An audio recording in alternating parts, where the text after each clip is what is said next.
নমস্কার বন্ধুরা, টুকির রান্নাঘরে সবাইকে স্বাগত। পুচকু বেশ কয়েকদিন ধরেই বায়না করছে চাউমিনের জন্য, তাই ভাবলাম সেটা আপনাদের সাথে শেয়ার করেই ফেলি। আজকে বানিয়ে নেব একদম ডিফারেন্ট স্টাইল চাউমিন, নিজের মতো করে। পুচকু চাউমিন খাওয়ার বায়না করলে আমি ওকে আটা দিয়ে বাড়িতেই নুডলস বানিয়ে দিই। আজকে আর বেশি দেরি না করে চলে যাব রান্নাঘরে। গলার অবস্থা প্রচণ্ড খারাপ, যদি কোনো কিছু বুঝতে অসুবিধা হয় তাহলে অবশ্যই কমেন্ট বক্সে একটা কমেন্ট করতে পারেন। সবার প্রথমে আমি আটা দিয়ে নুডলসটা তৈরি করে নেব। তার জন্য আমি এখানে নিয়ে নিচ্ছি 1.5 কাপ আটা, আর নিয়ে নিচ্ছি পরিমাণ মতো নুন, 1/4 টিস্পুন হলুদ।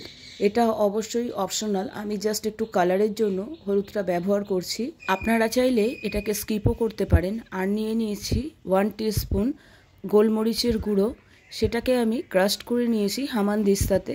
এখানে একটু ক্রাস্ট গোলমরিচের গুঁড়ো দিলেই বেশি ভালো হবে। আর 1 টিস্পুন চিলি ফ্লেক্স। সব কিছু মশলাকে খুব ভালো করে মিশিয়ে নিয়ে আমি আটাটাকে মেখে নেব অল্প অল্প জল দিয়ে। খুব বেশি নরম ডো বানানোর দরকার নেই, এখানে আটাটা মিডিয়াম রাখতে হবে। আটাটা মাখার পর যখন সেটাকে রেস্টে রাখা হবে তখন এমনিতেই সেটা নরম হয়ে যাবে। আটার ওপরে সামান্য একটু তেল লাগিয়ে দিচ্ছি যাতে আটাটা ড্রাই না হয়ে যায়। এবার এটাকে আমি রেস্টে রেখে দেবো অন্তত 10 মিনিট। ততক্ষণে আমি সবজিগুলোকে কেটে নেব, যে সবজিগুলো আমি চাউমিনে ব্যবহার করব। আর বাচ্চাদেরকে সবজি খাওয়ানোর এটা কিন্তু একটা খুব ভালো জায়গা, যে বাচ্চারা খুব খুশি মনে সবজিগুলো কিন্তু খেয়ে নেবে। সমস্ত সবজিগুলোকে আমি এভাবে লম্বা লম্বা করে কেটে নিচ্ছি। চাউমিনে সবজিগুলো এইভাবে লম্বা থাকলে দেখতেও ভালো লাগে আর খেতেও ভালো লাগে। আমি এখানে নিয়ে নিয়েছি গাজর। গাজরটাকেই প্রথমে আমি এভাবে লম্বা লম্বা করে কেটে নিচ্ছি, দেখুন ঠিক এইভাবেই কেটে নিতে হবে। তারপরে নিয়ে নিচ্ছি red bell pepper, yellow bell pepper, সব কিছুকেই লম্বা লম্বা করে কেটে নিচ্ছি। নিয়ে নেব ক্যাপসিকাম, কিন্তু আপনাদের কাছে যদি রেড বা ইয়েলো বেল পেপার নাও থাকে তাহলে আপনারা ক্যাপসিকাম ব্যবহার করেও কিন্তু চাউমিনটাকে বানিয়ে নিতে পারেন। এই নয় যে রেড ইয়েলো বেল পেপার যদি না থাকে চাউমিন বানানো হবে না।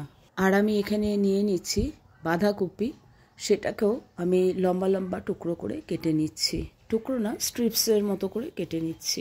এখানে আমি কোনো রকম কাঁচা লঙ্কা ব্যবহার করছি না, আপনারা চাইলে এখানে আপনাদের পছন্দ অনুযায়ী ঝালটা ব্যবহার করতে পারেন, কারণ সসে যেহেতু ঝাল থাকে পুচকুর অসুবিধা হবে।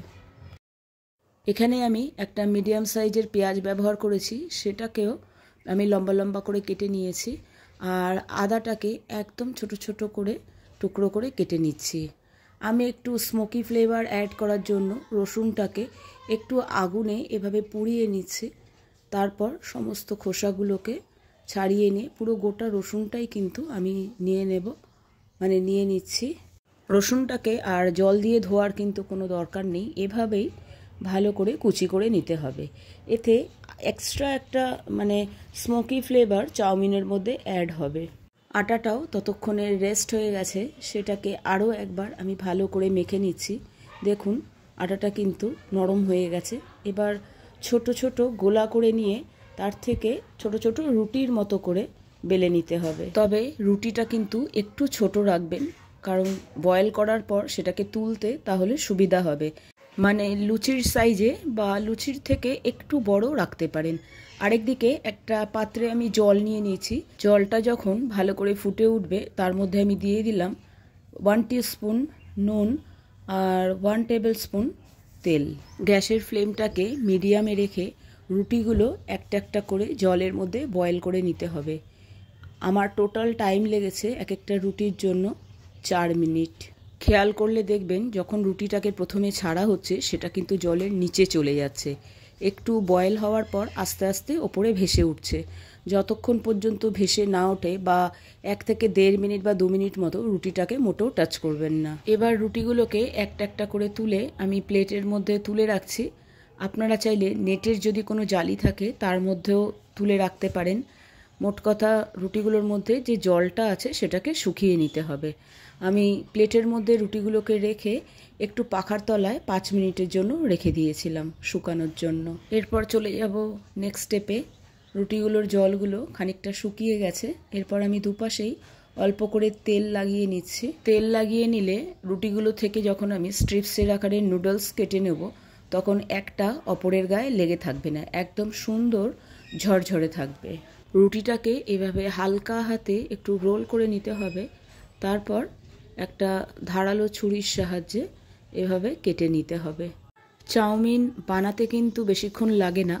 চাউমিন বানানোর জন্য যে যে প্রিপারেশনগুলো দরকার সেটাতেই টাইমটা কিন্তু লেগে যায়। এখানে আমি একটা রুটি পুরো কেটে নিয়েছি, দেখুন এইভাবে গোলগুলো খুলে খুলে স্ট্রিপসগুলো আমি বের করে নিয়েছি। দেখুন সবগুলোই একদম ঝরঝরে, আর একটার গায়ে আরেকটা লেগেও যাচ্ছে না। সব কিছু প্রিপারেশন রেডি। এবার আমি চাউমিনটা বানিয়ে নেব। আমি এখানে নিয়ে নিয়েছি ননস্টিকের একটা কড়াই। আপনাদের কাছে যদি লোহার কিছু থাকে তবে সেটাই ব্যবহার করবেন। এই সময় আমি গ্যাসের ফ্লেমটাকে ফুল রেখেছি। নিয়ে নিয়েছি 2 টেবিল স্পুন তেল। তেলটা গরম হয়ে গেলে তার মধ্যে আমি একে একে দিয়ে দিলাম রসুন কুচি এবং আদা কুচিটাকে। খুব বেশি ফ্রাই করতে হবে না, আদা রসুনের কাঁচা গন্ধটাই চলে গেলে এতে আমি দিয়ে দিচ্ছি আগে থেকে কেটে রাখা পেঁয়াজ। পেঁয়াজটাকেও হালকা নেড়ে নিতে হবে। যখন স্লাইট কালারটা একটু চেঞ্জ হয়ে যাবে, এরপর একে একে আমি সবজিগুলো আমি অ্যাড করে দেবো। প্রথমেই দিয়ে দিলাম গাজর, red bell pepper, yellow bell pepper আর ক্যাপসিকাম। সব কিছুকে একটু নেড়েই এর মধ্যে আমি দিয়ে দেব বাঁধাকপি। গ্যাসের ফ্লেমটাকে হাইতে রেখে সমস্ত সবজিগুলোকে 1.5 থেকে 2 মিনিট এইভাবে ভেজে নিতে হবে। 2 মিনিট পর এতে আমি আটার নুডলসগুলোকে অ্যাড করে দেব।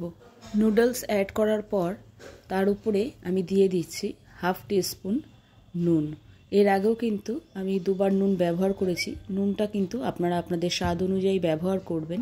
সবজির ওপরে কখনোই নুন ব্যবহার করবেন না, তাতে সবজিগুলো নরম হয়ে যায়, ক্রাঞ্চি ভাবটা আর থাকে না। নুডলসের ওপরেই সবসময় নুনটা অ্যাড করবেন। সব কিছুকে খুব ভালো করে মিশিয়ে নিয়ে এখানে আমি দিয়ে দিচ্ছি 1 tablespoon soy sauce, 1 tablespoon vinegar, 1 tablespoon red chilli sauce, 1 tablespoon tomato ketchup, আর দিয়ে দিলাম 1 টিস্পুন কালো গোলমরিচ পাউডার ক্রাস্ট করা। সবশেষে দিয়ে দিলাম স্প্রিং অনিয়ন 1/2 কাপ। চাউমিন কিন্তু এখানে একদম রেডি। চাইলে আপনারা এভাবেও সার্ভ করতে পারেন। আমি এর মধ্যে স্মোকি ফ্লেভার দেওয়ার জন্য একটা কাঠকয়লাকে ভালো করে গরম করে নিয়েছি। সেটাকে বাটির মাঝখানে রেখে ওপর দিয়ে দিয়েছি 1/2 টিস্পুন তেল, আর এটাকে ঢেকে রেখে দিয়েছি প্রায় 10 মিনিটের জন্য। ঢাকার মধ্যে যে ছিদ্রটি আছে সেটাকেও আমি লবঙ্গ দিয়ে বন্ধ করে দিয়েছি। আগের প্রসেসটাতে আমরা সবসময় বাড়িতে বানিয়ে থাকি এবং খেয়ে থাকি।